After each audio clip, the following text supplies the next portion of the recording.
বৌমা শাশুড়ির এই ঝগড়ার প্রধান কারণ হচ্ছে জেনারেশন গ্যাপ, ঠিক কিনা? শাশুড়ি এক জেনারেশনের আর বৌমা আরেক জেনারেশনের। শাশুড়ি ভাবে একরকম, বৌমা ভাবে আরেক রকম। শাশুড়ি চায় বউর উপর খবরদারি করতে, বউ চায় শাশুড়ির উপর খবরদারি করতে। এই ডমিনেটিং এর কারণে কিলাকিলি আছে না নাই? আহা, এটা ঠিক না। আমার শাশুড়ি মায়েরা যারা আছেন, প্রথমে শাশুড়ি দিয়ে শুরু করি। আমার মাইকের আওয়াজ যে ঘরগুলোতে যায়, আমার শাশুড়ি মাদেরকে বলবো, বউদের উপর অত্যাচার করবেন না। ছেলেরে প্রশ্ন করে, তোর কাছে তোর বউ বড় না আমি বড়? আছে না নাই? এটা একটা প্রশ্ন হইল। তোর বউ বড় না আমি বড়? দুইজনেই বড়। তো এক ছেলে সুন্দর উত্তর দিছে, আমার কাছে ভালো লাগছে উত্তরটা শুনে।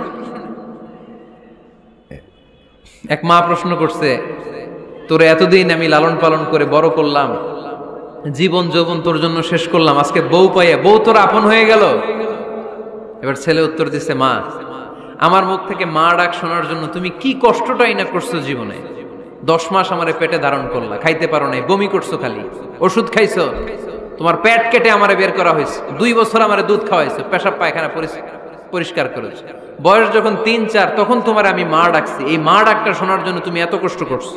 আর আরেকবারের মাইয়া এই ঘরে আইসাই তোমার মা ডাকা শুরু করছে। যেই মেয়েটা তোমারে মা ডাকে সে আমার আপন হবে না কেন মা? ঠিক কিনা? এই মা ডাক শোনার জন্য তুমি এত কষ্ট করলা, আমার লালন পালন করলা, 10 মাস পেটে ধরলা, পেশাব পায়খানা পরিষ্কার করলা, এরপরে মা ডাক শুনতে পারছো। আর আরেকবারের মেয়ে জানা নাই চিনা নাই এসেই তোমার ডাকা শুরু করছে মা। তো যে আমার মারে মা ডাকে তার স্থান তো আমার কলিজায়, ঠিক কিনা? শাশুড়ি আম্মারা যারা আছেন, প্লিজ বৌমাদেরকে কষ্ট দিয়েন না। অনেক শাশুড়ি আছে পান থেকে চুন খসলে রেগে যায়, পদে পদে স্ত্রীর ভুল ধরে, বউয়ের ভুল ধরে, আছে না নাই? এটা করবেন না। সে তো নতুন, আপনার অনেক এক্সপিরিয়েন্স হতে তার সময় লাগবে। তাকে সময় দিন, তাকে ভালোবাসুন, ঠিক কিনা? না বুঝে সামান্যতে বৌমারে বদদোয়া দেয়, এরকম আছে না নাই? কিন্তু বুঝতে চায় না, বৌমারে যদি বদদোয়া দেয় তাহলে তার নিজ ছেলের পরিবারের ক্ষতি। পেটে ধরা যে ছেলে, ছেলের পরিবারের কিন্তু ক্ষতি, তার আপন নাতি নাতনিদেরই ক্ষতি। আওয়াজ করে বলেন ঠিক কিনা? বৌমাকে বদদোয়া দিয়েন না। বৌমাকে নিজের মেয়ের মতো দেখবেন। সমাধান আমি দিচ্ছি। কেমন দেখতে হবে? নিজের মেয়ের মতো। নিজের মেয়ে সকালে ঘুম থেকে ওঠে 11টা, ওইটা সমস্যা নাই। বৌমা কেন উঠলো না, ওইখানেই ঝামেলা, আছে না নাই? মেহেরবানি করে আপনার বৌমাকে আপনার নিজের মেয়ের মতো দেখেন। নিজের মেয়ের যেমনি আদর করেন তাকেও অমনি আদর করেন। আপনার বৌমারে যদি আপনি কষ্ট দেন, মনে রাখবেন আপনার নিজের মেয়েটাও আরেকবারের বউ হয়ে কয়েকদিন পরে যাবে। আপনি যা যা করবেন আপনার মেয়েকেও তারা ওই রকম কষ্ট দিয়ে বাড়িতে ফিরিয়ে দিবে। চিল্লায় বলেন ঠিক কিনা?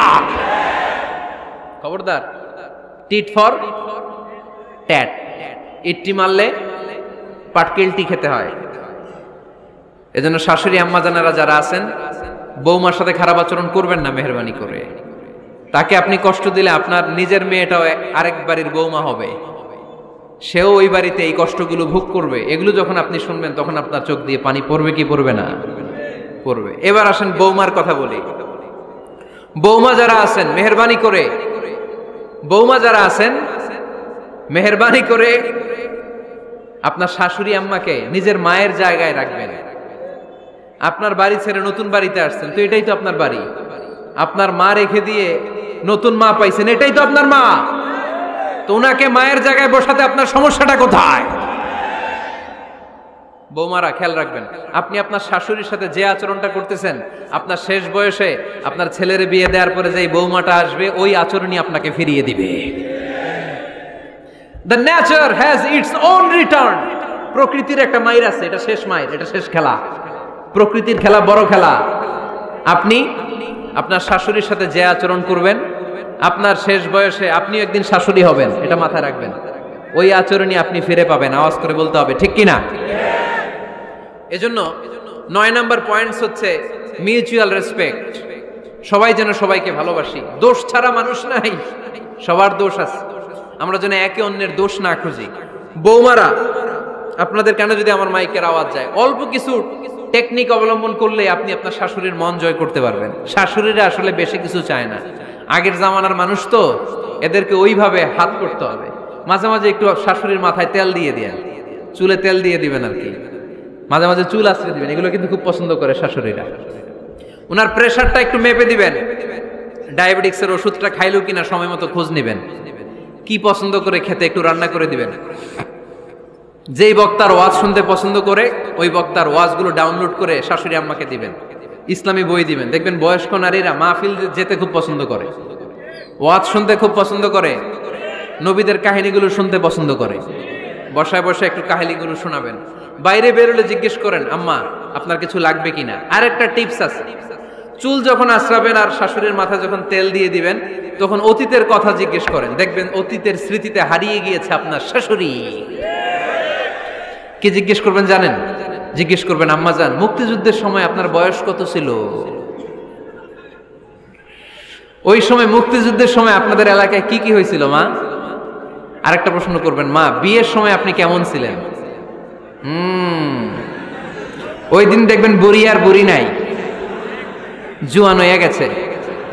ওই দিন বলবে, মা আমি অনেক সুন্দরী ছিলাম, আমার মাথায় অনেক চুল ছিল, আজকে নাই। আমগো গ্রামে আমার সাথে সুন্দরী মাইয়া ছিল না। অতীতের স্মৃতিতে, স্মৃতি হাতরাতে হাতরাতে তিনি হারিয়ে যাবেন। জিজ্ঞেস করবেন যে, মা শীতকালে আপনাদের দেশে কি পিঠা বানাতেন আপনি যখন ছোট ছিলেন, আপনার বাপ চাচারা কি করতো? এগুলো জিজ্ঞেস করলে উনি স্মৃতির পাতা হাতরাতে হাতরাতে চোখ দিয়ে দাঁড় দাঁড় করে ওনার পানি ঝরতে শুরু করবে। আপনার জায়গায়, ওনার হৃদয়ের মনি কোঠায় এমন জায়গায় পৌঁছবে, আপনার ছাড়া উনি কিছুই বুঝবে না। বৌমারা, এই অল্প কিছু টিপস অবলম্বন করে আপনারা আপনাদের শাশুড়ির মনকে জয় করতে পারেন। শাশুড়ি বৌমার দ্বন্দ্ব আমরা চাই না, আমরা চাই শাশুড়ি বৌমাকে নিজের মেয়ের মতো জানুক, আর বৌমার শাশুড়িকে আপন মায়ের মতো ভালোবাসুক, ঠিক কিনা? এই মিউচুয়াল রেসপেক্টই পারে শাশুড়ি বৌমার দ্বন্দ্বকে দূর করতে আর ঘরটারে শান্তি টুকরা বানাতে। আওয়াজ করে বলেন ঠিক কিনা?